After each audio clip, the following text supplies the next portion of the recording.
guys, may tira tayong taho. Gagawin natin tukwa yan guys. Ayun, ilutuin pa natin yan. Ito guys, isasali natin tong taho natin. Iinitin po natin guys. Kasi hindi po yan mabubuo guys pagka hindi natin lutuin uli. Ayan, fresh tukwa yan o tofu.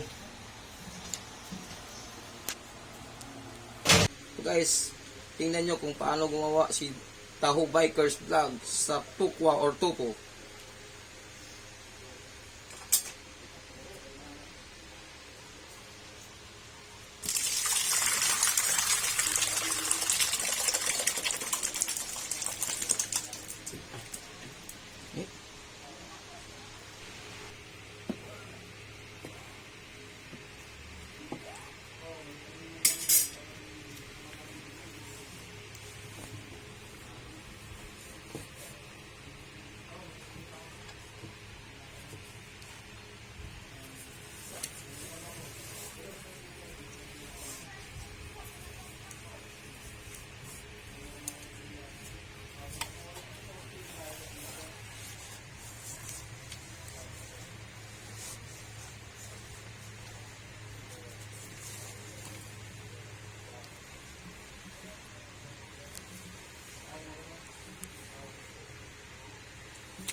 Dadaganan na natin ng mabigat na bagay para siyang magpiprease po guys. Ngayon, kailangan natin uurasan po siya ng from pisa ngayon, kalahating oras lang guys, 30 minutes ang ating uurasan yung pagdagan ng ating tukwa or tofu guys.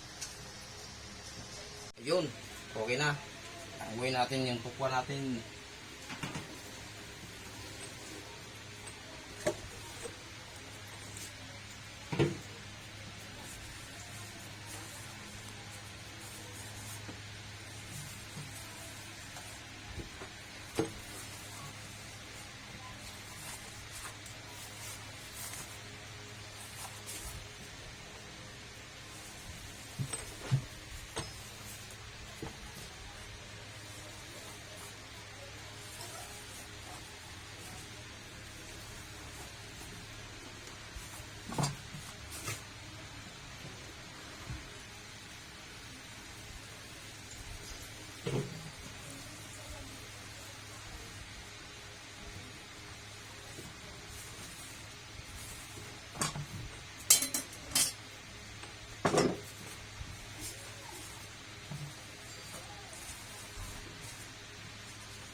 Ang ating tukwa ngayon guys, kasi wala tayong tira-tira lang po kasi natin ng ano to sa tahon natin kanina. Medyo manipis, pang ano lang to, pang kapitbahay lang to. Iwain na po natin.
Ayan. Ready to pulutan at saka pang ulam. At saka guys, sa ano pala natin, sa Sabado pala tayo mayroon tayong tukwa dun sa Aani Weekend Market. Doon po tayo matatagpuan sa Aani Market sa may Arca South po. Doon po ako nagtitinda ng tukwa ko at saka tupo po. Tukwa or tupo po, isa lang po. Ito po, para dito lang po talaga sa bahay na to kasi tira-tira lang po natin itong taho guys. Medyo manipis. Kaya sa Sabado guys, doon tayo magkita-kits sa Weekend Market Aani, Arca South. Don't forget, and like and share to my YouTube channel, Taho Bikers Vlog.